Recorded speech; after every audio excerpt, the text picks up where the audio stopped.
to episode 2 of the RBL podcast, where we talk about all things Retro Basketball League. And well, it's been a little bit of a hiatus since our first episode, where we kind of talked about the first couple of weeks and teams at the top, players performing, and maybe some of the teams who were already starting to look down towards the lottery balls at the end of the season. And well, we are now several weeks in, and we're starting to see the shape of the league now.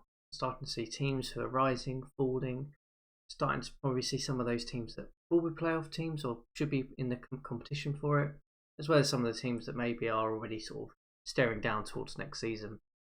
And I thought today it'd be interesting to talk about a couple of teams who are at the top, maybe why they're at the top, as well as maybe some teams that are on the rise a little bit, before breaking down and talking about some of the interesting bits of news around the league, trade-wise, and what possible options could be available for different things in that scene.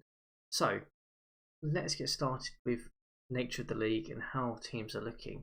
And we need to start, I think, we need to give them a bit of credit. This is episode 2, and we did talk about them loosely in the first episode, but we do need to talk a little bit about the San Antonio Spurs, who have continued to dominate the Central Division, still several games ahead of the likes of the Rockets and the Hawks. And well, they have been on absolutely phenomenal form, really. When we look at their record so far, 17-3, they are in fantastic shape.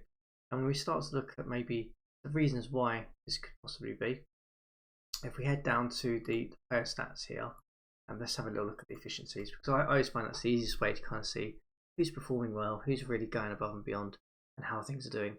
Obviously, they've got a bit of a challenge at the moment because the likes of Mike Gall is currently injured, so they're having to sort of respond to his injury.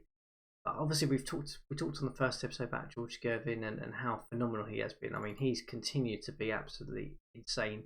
34 minutes, 36 points. I mean, if you get more than a point per minute out of a player, you know you're going to be at the top end of the league. That's just a given, providing you put some sort of defense around him. And he's just been absolutely incredibly efficient, incredibly good. He's also grown 5 rebounds, so he is definitely the star of this San Antonio Spurs team. What the Spurs have done with trades and with players already had is they've built this sort of really, really strong core around them, around him in particular, guys who can shoot effectively, guys who can just defend and basically suck the life out of everything else to make sure that Gervin win them the games, and then they keep everything else on lockdown. And I'm talking about guys like Dan Ranfield, who they picked up in a recent trade from the Indiana Pacers.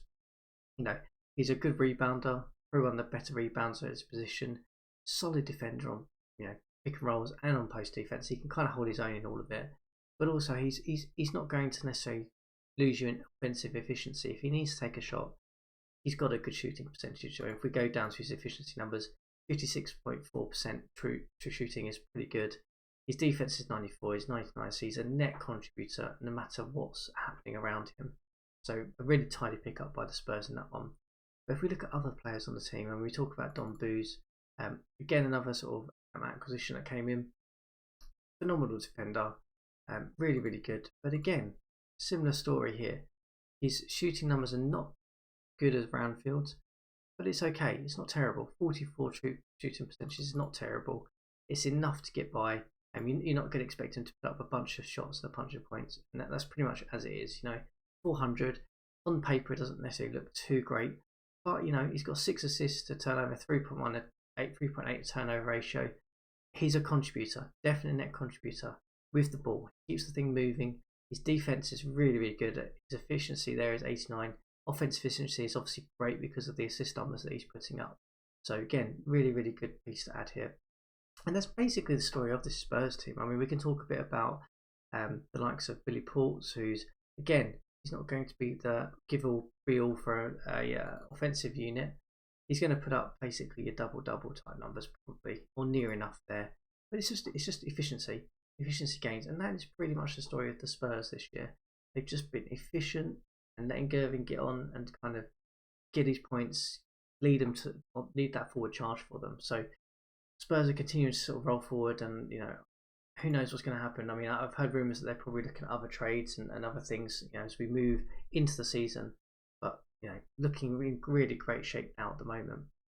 Let's turn our attention over to another team that has had a bit of a rocky start to begin with, but have now accelerated themselves back up the top of the Pacific and have now got a couple of games clear of any of their competitors in here, and that is the Lakers. And again, what was surprising when I was looking at this is that it's a similar kind of story in a sense. Is that, obviously it's slightly different in that they have Kareem Abdul-Jabbar, who's putting up 23 and 10 on astronomical numbers, looking like again a phenomenal player as you'd expect. 2.3 assists. He's getting 2 blocks. He's basically playing less minutes, but still being incredibly efficient with them. And probably because they're trying to conserve him due to his age and so on. But you look around the rest of the team, right, and it's surrounded by some really good young players. You've got the likes of, I think Jamal Wilkes is having a really, really good season. His numbers are up very slightly, but when you go and start looking at it, his defensive numbers have been absolutely incredible. And it looks like on paper, it looks like he's a good defender. He's a good shooter. He's actually a really nice wing pairing for the likes of Abdul-Jabbar. And he's going to be really, really nice supporting piece. He's kind of that second scoring player that you kind of would want in a championship team. But then we look at other guys. We look at Brad Davis, for example. Again, on paper, not that special, right? He's a 44% shooter. You'd argue probably for a shooting guard, you want it a little bit higher. 12 points, you look, what's the case here? But his defensive numbers are absolutely phenomenal as well. He's also, surprisingly, been pretty effective true shooting wise. So, the value is there. The value is there for him. And, you kind of expect that to continue for him. He's quite young, so I think he's going to continue to develop. Another good piece to build around. Norm Nixon, similar story a bit in terms of looking likes of the Spurs. Similar case here that he's not looking like a great shooter, but his assist to turnover ratio is pretty effective. And again, his defensive numbers are kind of demonstrating that. So, 24.6 assist ratio, 27.8 assist ratio. That's really, really phenomenal for that backcourt. So, again, they're distributing the ball well. They're not expected to be the primary scorers, the primary shooters, but they're moving the ball around well enough. And you look down this list, basically most of the starting guys for this team are net contributors in some way, be it solid on defense, adding a bit of offense. James Edwards looks like he's going to become a really good player. 13 points on 21 minutes, nearly just under 5 rebounds, and he's good shooting numbers as well. So you've kind of got that guy who can take that pressure off Kareem during the season. They can throw Edwards in. He's not going to be the same numbers, but he's going to be solid enough. And looking at how the Lakers have been, I mean, they've been on an absolute tear recently. If anyone hasn't noticed, so obviously the season started a bit mixed bag. We talk about sort of 3 and 2 at the beginning of the first sort of sim or so, but then they've only lost 3 games since. And the games they've lost, you can argue Jazz, Bulls, Hawks are all going to be teams that are in that playoff hunt. So they've lost to 3 fairly good teams, but they've also beaten some very good teams. Let's not forget that. They just beat the 76ers. I think that was without Dawkins though, so maybe we'll have to come back to on. They beat the Nuggets, who are top of their list twice. They beat the Knicks, who are obviously a positive record. Supersonics, who are in their division, very, very good team. Suns, we talked about on the first episode, again, a very, very good team in terms of defense and efficiency. And they've also managed to get wins at the Spurs and so on earlier on in the season. So, looking at 2 teams there at the top of their divisions, and what is the reason for that? I think they both have one of those all-time Hall of Fame type stars, and they've got the pieces around him, and they've started to kind of shape that a little bit. And I mean, when we talk about the trade stuff, we'll talk a bit about the Lakers, I think, in a moment. But do I think these 2 teams are going to stay unpacked? I don't think so. I think they will still want to evolve on where they are, but maybe that's the reason why they are at the top of the standings. Is because they do have that elite piece and the solid rotational depth pieces, the guys who can kind of come in and give you something on any given night, and maybe that's the case for both the Spurs and the Lakers. Let's turn our attention over to 2 other teams I think that are worth a shout out. We loosely mentioned them on the Lakers. Let's talk a little bit about the Supersonics, because the Supersonics, for anyone who doesn't know, have been on a pretty good run this last sim.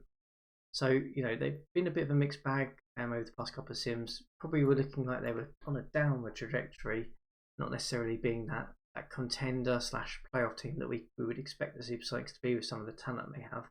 But last sim, they've completely changed it around again. They've won 4 games straight, beating the Trailblazers, the Celtics, the Pistons, and the Kings. and it's been some really, really good performances. I mean, let's go into the Trailblazers game and have a little look.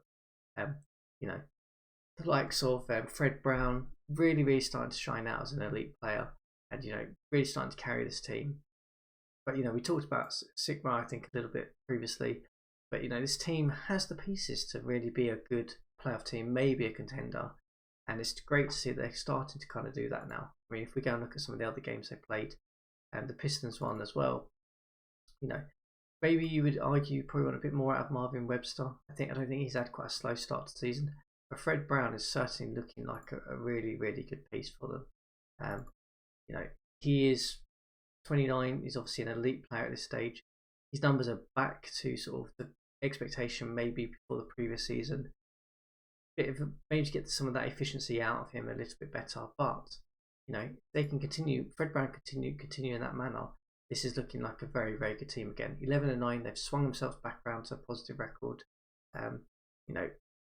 We could probably talk a bit about Marvin Webster. Maybe I would expect him to kind of made a bit more of a bigger jump than he has, given the minutes that he's been given. But still early days really with that in particular.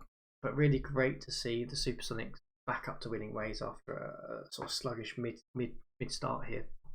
And there is a final team that I wanted to mention, and that is the Chicago Bulls. And the reason I wanted to mention the Chicago Bulls is because we had a poll on the site, obviously, this week. We were talking about teams maybe you wanted to watch on the League Pass. And for me, the Chicago Bulls are one of those teams I'd want to watch because they were in this sort of phase where you never knew what you were going to get. You knew they're going to be a competitive team. And, they are 7-3 in their last 10. They've just won 3 on the bounce. But the reason is because I just really, really like watching this front court. And, this team, I think if they can sneak into the playoffs, could really give a lot of teams a good run for their money, really. Artis Gilmore is definitely playing like a MVP style player, and it's not surprising. He is. Look at the numbers jump. Basically, 40 minutes. He's playing huge minutes, but 30, 10, 2, nearly 2 blocks a game is just phenomenal numbers. And also he has been incredibly efficient with it. 61% true shooting. His PR is 26. Is obviously going to be off the chart.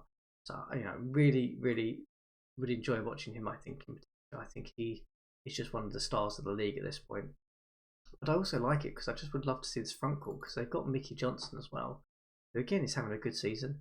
You could probably argue that you want his rebounding numbers maybe to come up a little bit, but again he's shooting. He's 20 points a game, 26 and sort of 2 in terms of the assist ratio.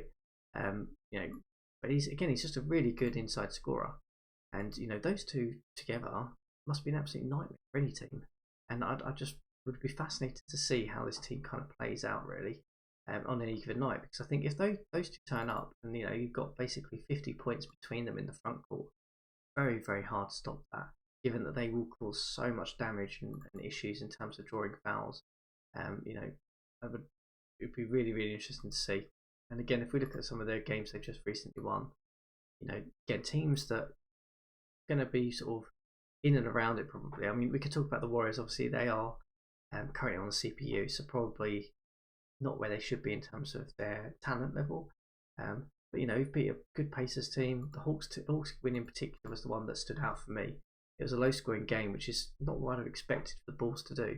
But again, you go down to it, 49 of their points, of the 82 points, came from those two players. Really, really good inside stuff. So really interested to kind of see the Bulls continue. And looking at where they are at the moment, they're neck and neck with the Nuggets. Can they overtake the Nuggets and take the Midwest? I don't know. The Nuggets have also been playing very, very well recently, but we'll certainly see how that kind of goes. But let's turn our attention over to not just teams. Let's talk about some of the other news and things that are going on, and see if we can maybe help enlighten people, and maybe give some opinions in what decisions maybe, what teams might be available for trades and so on. So where best to start then? I think before we talk about trade ideas, let's jump ourselves over to the Braves and talk about this man here, Billy Knight. So we heard the past week or so that the Braves have been looking to try and extend Billy Knight, unsuccessfully at the moment. Obviously looking at it, He's got 1 year left, obviously $86,000. I assume that he is going to be wanting a slightly bigger payday than 86,000, given the talent levels that he has at his disposal. I mean, in terms of looking at it, he has been a really good contributor to the Braves side this year. 21 points, decent rebound numbers. Again, shooting wise, not terrible at all, 55%. Efficiency wise, you could probably argue that his defense has kind of let him down, but the Braves are in this sort of weird mid pack, so maybe that hasn't kind of played itself out at the moment.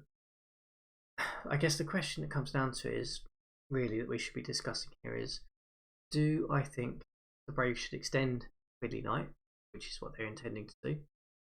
And I mean, what sort of money would I be comfortable with paying Billy Knight? And is that a case that, do we think this will help the Braves long term? Is it going to be harder? What's his kind of trade value, I guess, at the moment as well, given that he might not necessarily want to extend with the Braves? So let's take this all one piece at a time. We talk about Billy Knight. What would we get for Billy Knight? Okay, if we were the Braves.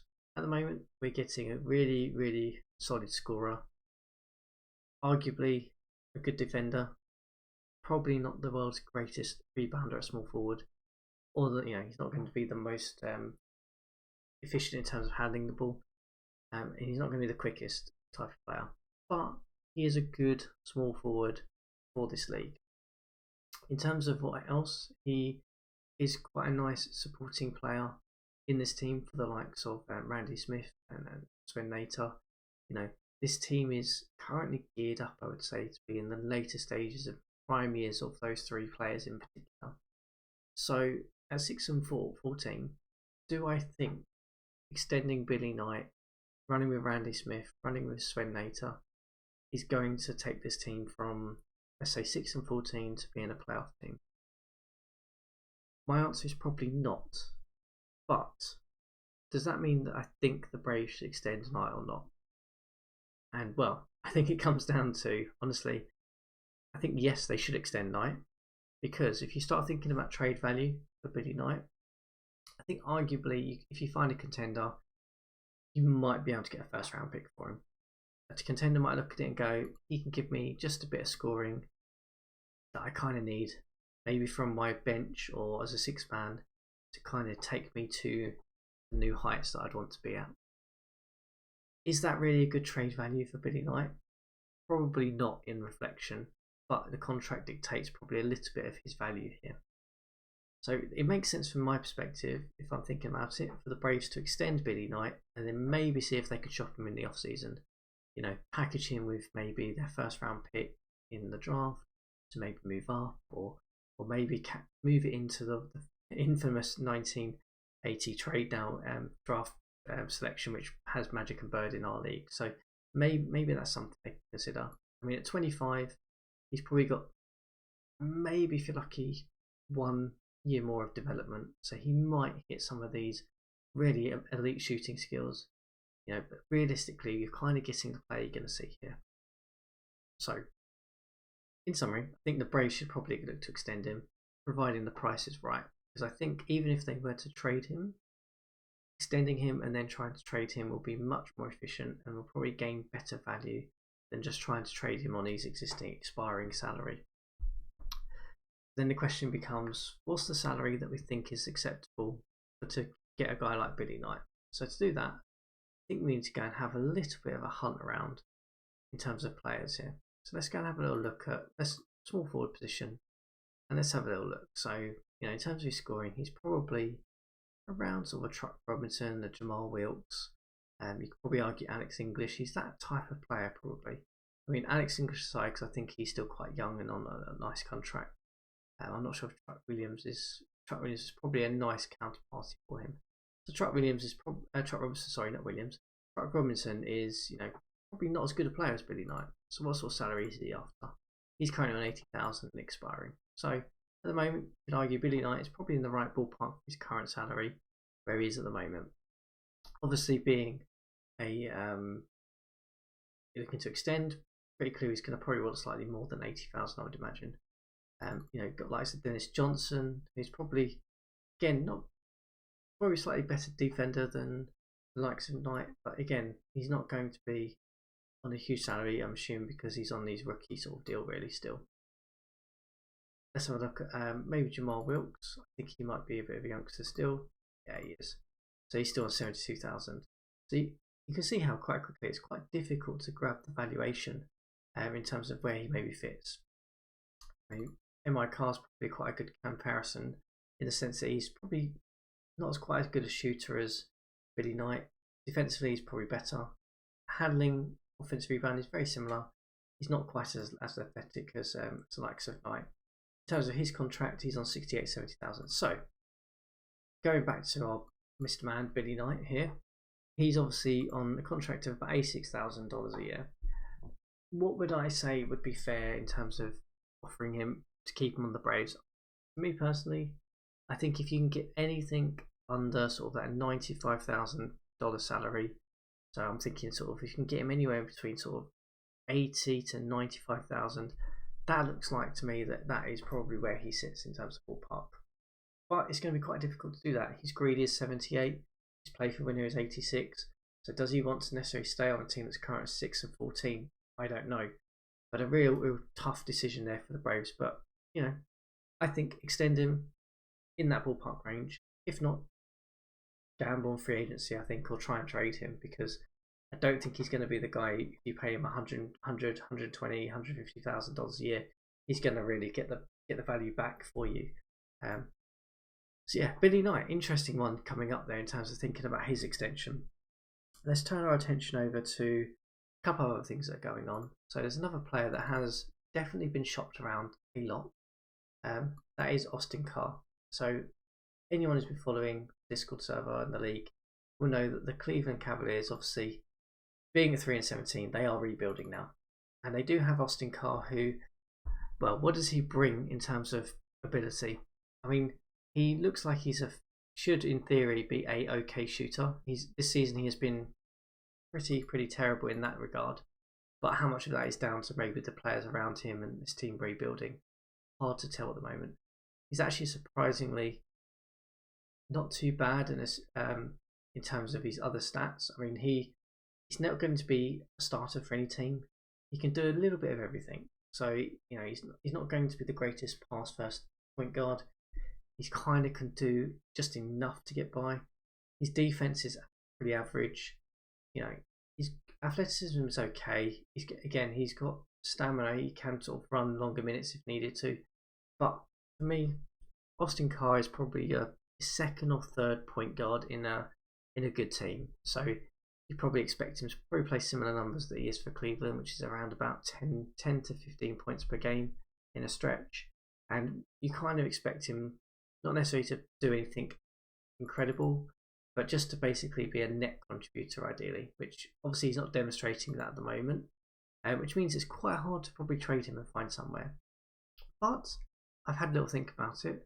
Where do I think Austin Carr could possibly fit? And in order to do that, I have to think about what teams are maybe in the playoff hunt who don't have that number 2 point guard, that number 3 point guard that they can throw into a situation for those, let's say, 8 to 12 minutes probably.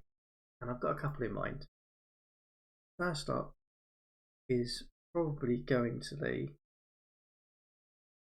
I think if we turn our attention over to the likes of the Denver Nuggets.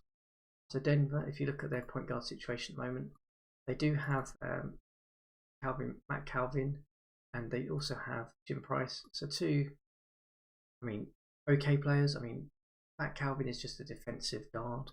He's not going to bring anything else. Jim Price, similar sort of story. They could probably do with a third point guard because, I mean, after that you're looking at the likes of Robert Smith, who is certainly not particularly the world's greatest player. He's an okay defender, but he's an atrocious passer. You know, not really necessarily going to want to throw him in. So maybe they could see him taking up some of those minutes for the Nuggets, possibly. Another team that I thought would be interesting to see him on is the Chicago Bulls. Again, it's a similar type of story. I think he's a third choice point guard. You know, they've got the likes of Norm Van Leer, who's a solid point guard. Again, he's sort of a pass first point guard. He's not a shooter. And then Wilbur Holland as well. Pretty okay point guard. Defense first. Handling passing is probably similar, maybe slightly less than Carr. Probably a little bit of a better shooter. So if they want a different type of guard to throw in for those sort of 8 minutes or so, Bulls could be looking at him. And the final one is probably my Knicks team really, in the sense that we traded Clemons away sort of early on. We've only really got Butch Beard as the backup point guard, and he's again similar to some of the other point guards mentioned. Defense first point guard, handling's okay. That's pretty much it. He's not going to be a scorer for you. Again, he could slot in terms of Carr into sort of a number 2, number 3 point guard for this Knicks team. So yeah, I mean, it's quite hard to find a place for him in particular, just given that he's not a starter. He's probably is that second or third choice in a pinch for a good team, and rebuilding teams are not going to want to spend any capital on him because he is 29. If we go and look at his contract, he has got 1 year left, so he is one of those that probably at the deadline someone might throw something their way. I mean, possibly second round pick maybe is kind of where I'd see the valuation of him really. So yeah, interesting to see if he does end up moving. They're my choices in terms of where I think he could fit at the moment. And then let's talk a little bit to end the show with another thing that's being sort of run around and sort of discussed at the moment, and that is talking a little bit about the Lakers. So the Lakers have been very active in terms of making it quite clear to the league that they pretty much want an additional wing piece, really, a good shooting wing, who can kind of come in and fit here. And I think I found the perfect piece for them. And they're not going to like this because it's going to be a Boston legend, but I do think that John Havlicek is a perfect player for their team. He's a good defender. He's he's not showing his good shooting signs at the moment, but he is typically a good shooter. True shooting percentage is still looking okay. And given he's 37, again his contract is pretty huge. But if you're a team looking to contend and you're looking for that additional piece, that experienced veteran to come in and just be a solid piece like all the other Lakers players have been around Kareem, I think John Havlicek is the man. And I know that's blasphemy to say that they could trade for a Boston Celtics legend, but who knows? It's the RBL. Crazy things can happen. I just love the idea of it, to be honest with you. And I think he would bring some really good shooting to a team that has been asking and sort of searching for that. If we look at their sort of wing rotation, I mean, after Jamal Wilkes, I mean, it's pretty thin on the ground.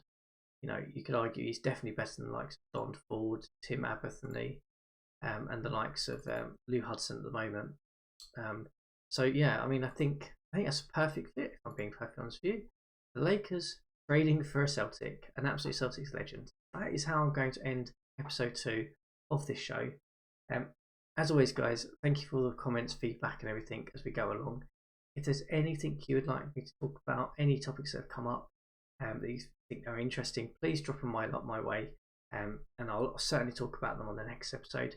And of course, if you would like to join me, talk about the RBL, talk about your team, talk about anything in terms of this, always welcome to have anyone on. But until next time, best of luck with the rest of the season, everyone. There will be more storylines to come along, I'm sure, more trades, and we will be back next time to talk through all things RBL.